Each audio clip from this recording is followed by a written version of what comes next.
మామిడికాయ పచ్చడి కలపడం పూర్తవుతుంది. ఈ పచ్చడి సంవత్సరం వరకు నిల్వ ఉంటుంది.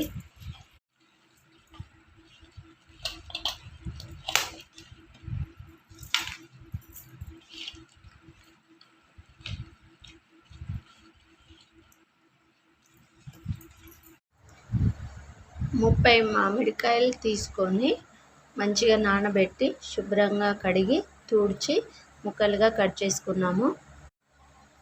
ముక్కలుగా కట్ చేసుకున్న తర్వాత ఇందులో జీడి లేకుండా అలాగే ఒకటి పొర లాంటిది లేకుండా తీసేసి శుభ్రంగా నీట్గా తుడుచుకున్నాము. తుడుచుకున్న తర్వాత ఈ ముక్కలన్నిటినీ ఒక టవల్ లాంటిది వేసుకొని అందులో ప్యాన్ గాలికి మంచిగా ఆరబెట్టుకోవాలి. తర్వాత గిన్నెలోకి తీసుకున్నాము. ఈ ముక్కలు మంచిగా తడి ఆరిపోయింది, మంచిగా నీట్గా ఉన్నవి. ఇవి పచ్చడికి రెడీగా అయినవి.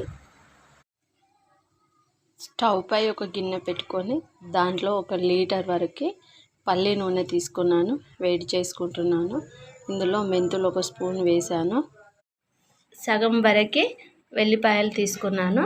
ఇవన్నీ ఇందులో వేసుకొని చల్లారే వరకు పక్కన పెట్టుకున్నాను.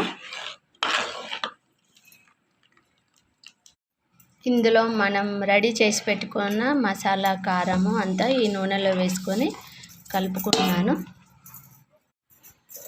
మసాలా నూనె కలుపుకున్న ఈ కారము ఈ ముక్కలలో వేస్తున్నాను.